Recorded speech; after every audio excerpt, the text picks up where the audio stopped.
everybody, Happy New Year, Happy 2020. It's great to see you for this new episode of the Phoenix Podcast. It's episode 15.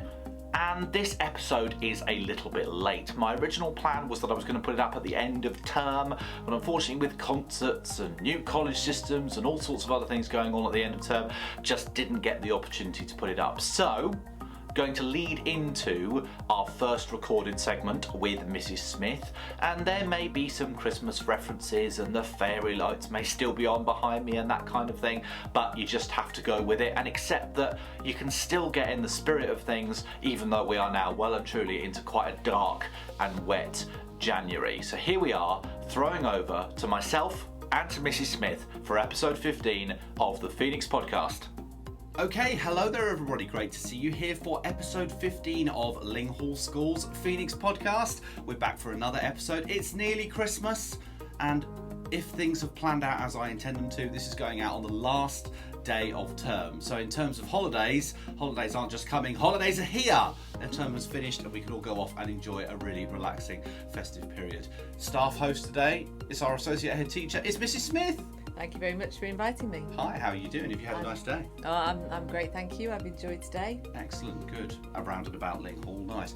Well, Mrs Smith is here for a very specific reason, and I'm going to just give you a massive audio version clue of what that reason might be by going straight into our first piece of music. And also, I've gone for a cover, which is a little bit unusual, because I wanted to use Vanessa Carlton, 1,000 Miles. But I can't do that for copyright reasons. So I hunted around the internet and I found a cracking cover of the same song by Boyce Avenue featuring Alex Goot. And I have to say, one of the standout things of a really good cover for me is that it needs to sound better than the original. It needs to add something to the original. And this one's got some lovely cajon in it, which is a box that you sit on and you drum, and it's got some fantastic vocal harmony added into it. So this is 1,000 Miles, but a slightly different version.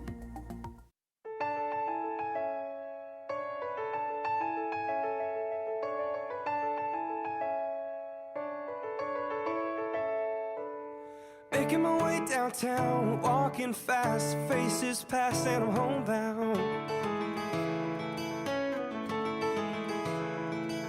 Staring blankly ahead, just making my way, making a way through the crowd. And I need you, and I miss you, and now I wonder if I could fall into the sky. Do you think time would pass me by? 'Cause you know I'd walk 1,000 miles if I could just see you tonight. It's always times like these when I think of you, and I wonder if you think of me. 'Cause everything's so wrong and I don't belong, living in your precious memory.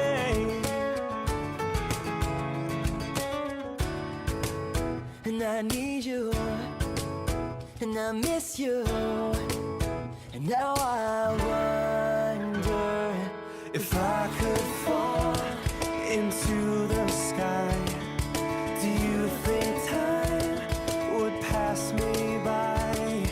'Cause you know I'd walk 1,000 miles if I could just see you tonight.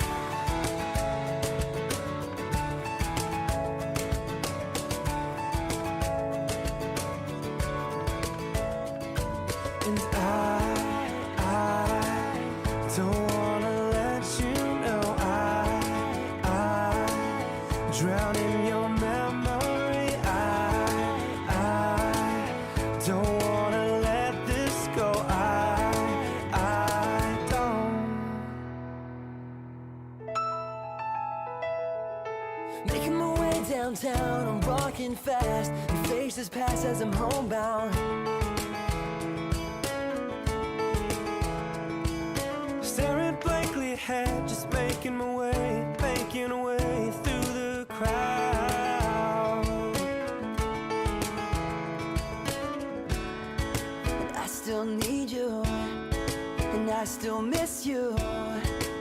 Now I wonder if I could fall into the sky. Do you think time would pass us by? 'Cause you know I'd walk 1,000 miles if I could just see you. Oh, if I could fall into the sky, do you think time would pass me by? 'Cause you know I'd walk 1,000 miles if I could just see you. If I could just hold you tonight.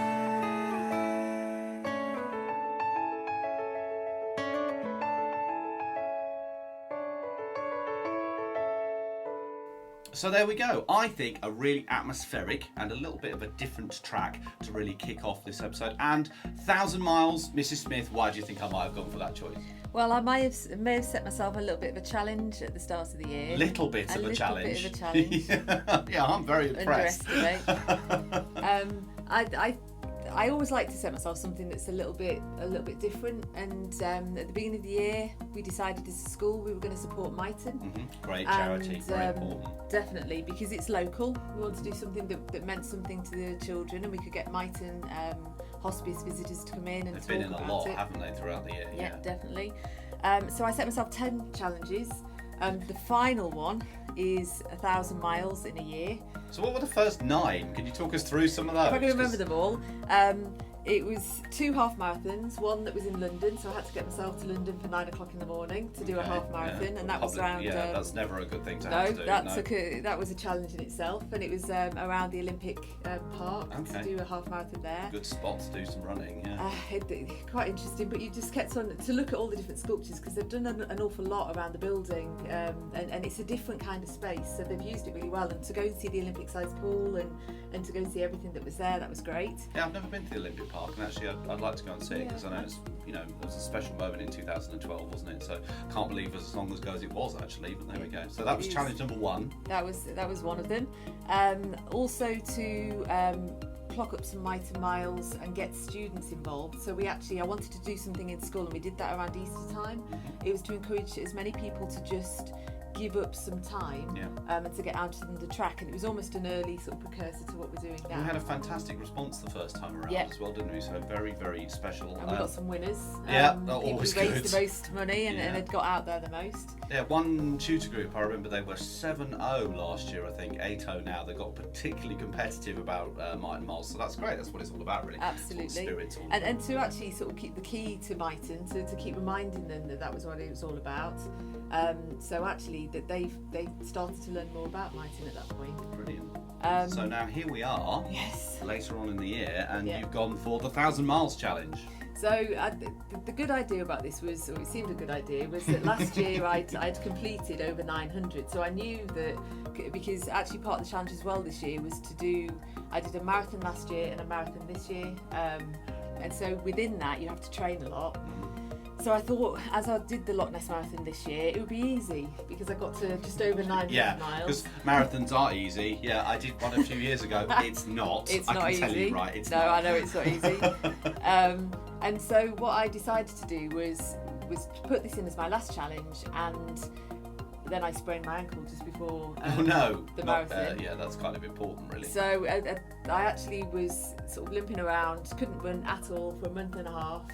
And so I got to November realising that I still had about 250 miles to do. So you're behind your hoped rate of progress, you're behind your target? Not anymore, because actually what I decided to do, I've been doing 4 miles every single day. Gosh, that's a long way, folks. 4 miles every day, respect. So, actually, sort of every time, even sometimes going out at 9:30, 10 o'clock in the evening, because that's the time that I've finished with kids and things. It's difficult at this time of year in particular, isn't it? You know, I did my own smaller challenge. I did the September 300, which was an event for Cancer Research UK, where the aim was to cycle 300 miles in September. Wow. And I do, when the weather's nicer, I like to cycle to school. But I have to say, it got really, really, really hard. There was a photo of me that might have appeared on my Twitter feed at one point, looking extremely wet, having just arrived at school, being absolutely soaked. So it is difficult at this time of year to keep motivated, isn't it? And actually, the hardest thing is getting out the door, because when you're there, you have to come straight in the door, get changed in your running stuff, so that even if you've got drop-offs and things to do, you're in your running stuff, you know you've got to go. I normally sit against the radiator to try and get extra warmth to just get myself out the door. But warmth once is never you're out, a problem in here, that's for sure. It's always roasting in the studio. Definitely warm. But actually getting out the door, once you're out the door, no problem whatsoever. Yeah, it's just getting that push to get you out there in the first place. And I actually think, because people talk about the mental health benefits of actually getting out running, and whatever has happened during the day, just going out and running for half an hour, slightly longer, everything that's happened is disappeared, and I've got so much more energy by the time I get back. So it's funny, isn't it? You go out, you use lots of energy, and you end up with more energy. I understand that feeling, I do. So it releases lots of endorphins in the brain and things as well. Doing exercise can make you feel really, really good. So if you are feeling just a little bit down in the dumps with the cold weather or whatever it may be, just getting out, doing some, not necessarily strenuous exercise, but just getting out and doing something can really help you lift that, particularly at this time of year.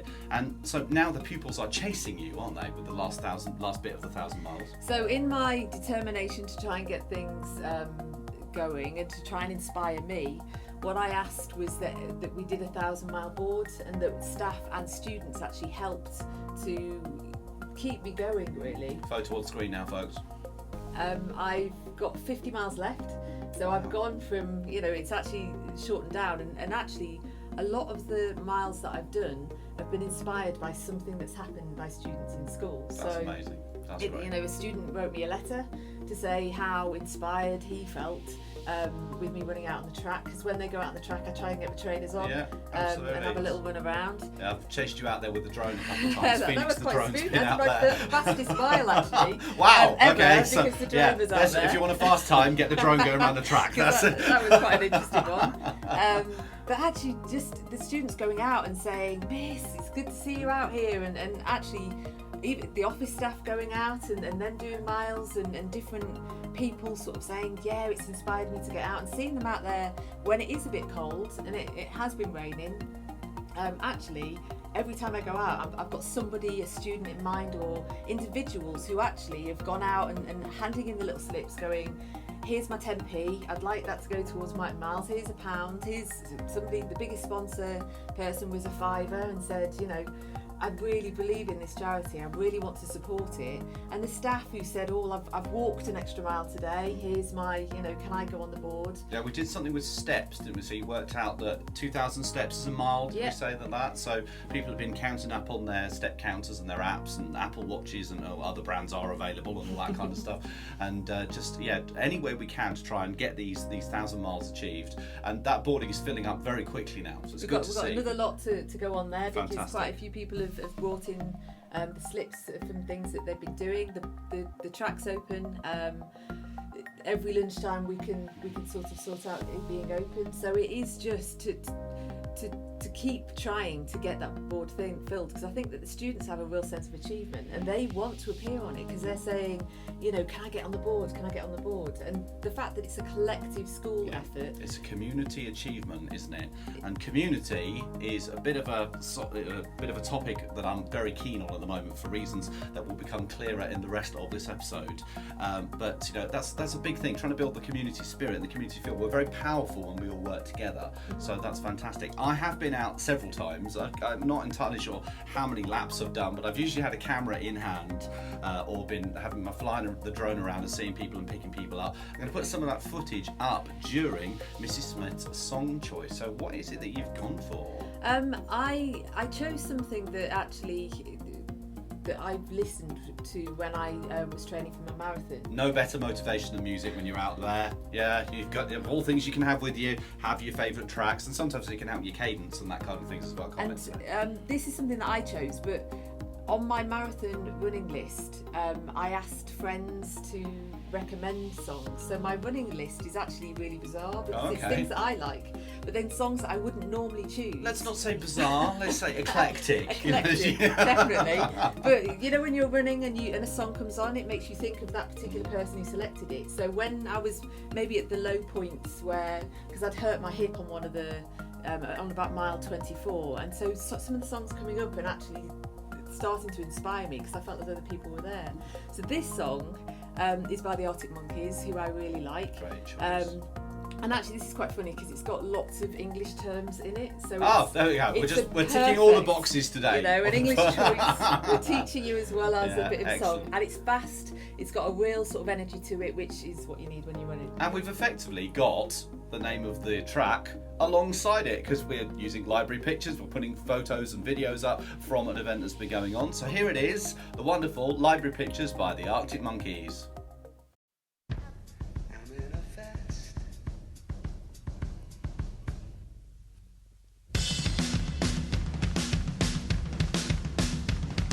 Library pictures of the quickening canoe, the first of its kind to get to the moon. Trust some ellipsis to chase you round the room, through curly straws and metaphors and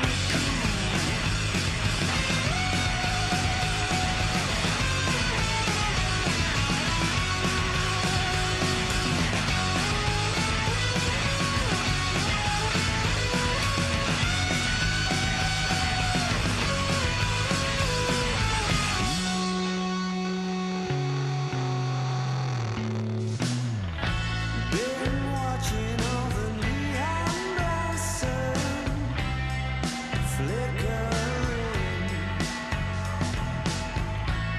You look as if you've all forgotten where you've been. Going riding through the thunder circle, False Canyon. 10, 9, 8, 7, 6, 5, 4, 3, 2, 1.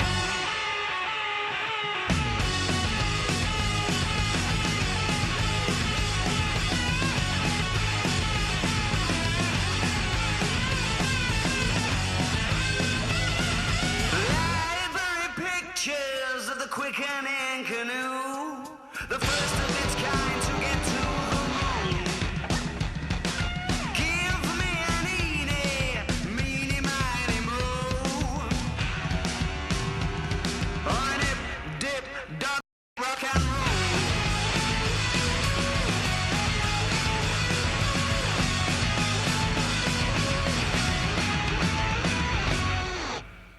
So there we go, that was Library Pictures by the Arctic Monkeys, and you may have noticed I'm coming back up to date. I am now back in January 2020 with the rest of you guys as you listen to this. Very proud to say that we achieved the Might and Miles Challenge as a school. Congratulations to everybody, 1,000 people, 1,000 miles, well not necessarily, but 1,000 miles achieved by lots of different people across the school. An absolutely fantastic achievement, and I'm also delighted to say that Mrs Smith managed to reach her personal milestones as well. So good stuff there, a real achievement, and well done to her and to the rest of the school. So there's been a change in Lyng Hall, and one that I've been very excited about. The new college system has launched. You guys by now should know, nearly everybody knows, which college you are a part of, and I've already started to see a positive impact on the school. Even just the way people are talking about the colleges and interacting with each other, I really, really like it. Had some great moments already. I was shown the Pegasus handshake just today at break time, which is something which I gather has been cooked up by the Pegasuses. That's hard to say. Pegasi? Don't know. Pegasuses. because you can't really pluralize it, Pegasuses have cooked up this fantastic handshake, and I'm looking forward to seeing what you guys come up with across the other colleges as well. So I thought I'd do a little bit of an intro and just make sure that everybody knows who's who within the college system. So people ask me why I always start with Centaur. It's very simple. I am impartial. I'm not in a college, along with Mr. Green and Mrs. Smith and a few of the sixth formers. I am not in a college. I'm impartial, and I'm going to do them in alphabetical order because that's the fairest way of doing it. So Centaur College. The college coordinator for Centaur College is Mr. Ahmed. Very enthusiastic, big personality, has presented a podcast episode in the past, so should be well known to viewers of this channel. Next up, we've got Dragon, with the one and only Mrs. Coletta in charge. Now, she hasn't done a podcast episode, but she does make quite a big feature in both of the staff Christmas tracks that we've recorded over the last 2 years. She's the one with the funny coloured hair. Funny coloured hair. She's the one with the multicoloured hair. There we go, that's better. And I do believe that she would like to be referred to as Princess Dragon from this point moving forward. So I really hope everyone can bow and scrape appropriately for Princess Dragon. Then we have another podcast presenter, Griffin College. Mr. Liggins is the college coordinator for Griffin College, and some people might say, who's Mr. Liggins? Obviously not people who've watched episode 13 of this podcast, but some people might be like, who is he? Well, until recently, Mr. Liggins was the technician in the art department, but he's now starting a new role with the sixth form and a new role as the head of Griffin College. So congratulations to him for both of those things, and looking forward to getting him involved again in the future. I shall come back to that. And last but no means least, of course, it's the mighty Pegasus College, represented by the colour yellow, and their college coordinator is Mr. Lowe Smith. What a fantastic way he is doing what a fantastic job he is doing in inspiring crazy handshakes and all that kind of thing getting to go. And PE teacher, very, very competitive spirit. I can see that things are going to be building in a very competitive way moving forward. So that's a little who's who of the college system. And can I just say a big thank you, right? A big thank you to everybody for really, really getting on board with this system. If we're going to make it something really special and really magical, which is what I think it can be, it's going to need everybody buying into it right from the start. And the energy and the enthusiasm I'm seeing from staff and pupils is absolutely fantastic. And I know that it's going to be a hugely successful venture thanks to you and to that energy. Just to say also, the next couple of episodes, I have a plan to make them college specials. So each college coordinator will be hosting a podcast episode with me and some members of their respective college to give an idea as to what that college is all about. So I'm going to be focusing on the values of the college, the plans for the college, what is it that makes each college so special. So look out for those in the coming episodes, the podcast college specials. Right, as I've already mentioned, we had a concert just before the end of last term, the Performing Arts Winter Showcase, and I have to say it was a very, very proud day for me. People worked unbelievably hard during the day, very professional in the way that they performed and they rehearsed and the way they all worked together as a team. I was very, very impressed, quite touched actually. It's nice to see music progressing in the way that it is. In fact, it's nice to see performing arts progressing in the way it is, because for the first time we had dance performers in the concert as well, which was amazing. Well done to Mrs. Scott. She herself was ill on the concert day, but her performers, despite the extra challenge of her not being there, still managed to pull amazing performances out of the bag, so well done everybody.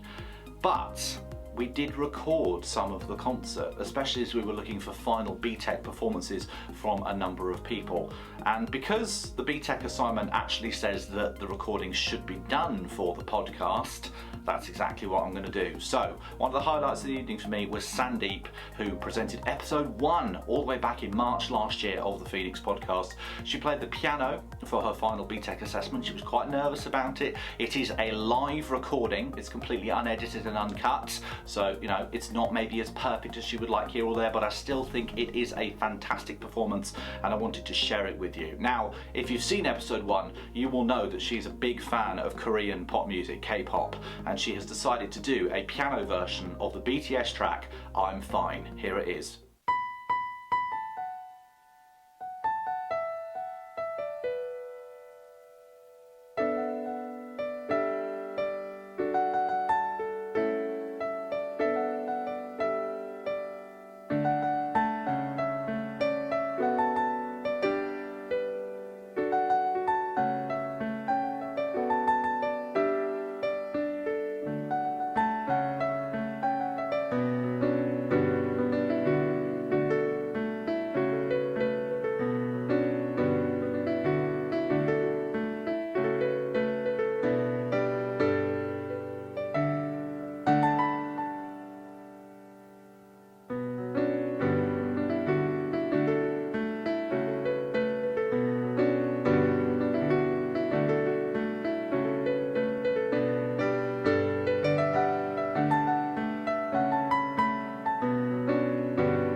check out that reaction at the end, okay? People were so proud of the way that she had played. I was so proud of the way that she played, and she should be very, very proud of herself. To be able to produce that level of skill in public is no mean achievement, so well done. Right, just one more thing to do, and that's to wrap up this episode. As usual, please do all the usuals with this video. Like, comment, subscribe, and share. Make sure you've got that bell notification ticked as well so you know when we make a new upload, which is now back on track of being every week to Friday. I'm very sorry that one of the week 2s I did miss and we didn't have an episode on time. I feel a little bit bad about it. But anyway, moving on. lynghallmusic, of course, is our YouTube channel. You're already on it, but it's also our social media channels. You can contact us on Twitter, Instagram, Snapchat, get involved, use our hashtag. It's lhphoenixpodcast. Don't forget the LH in front of it. And it's also worth saying while I'm here, the college system now have their own social media. So if you search on Twitter and Instagram for Lyng Hall College with no S on the end, because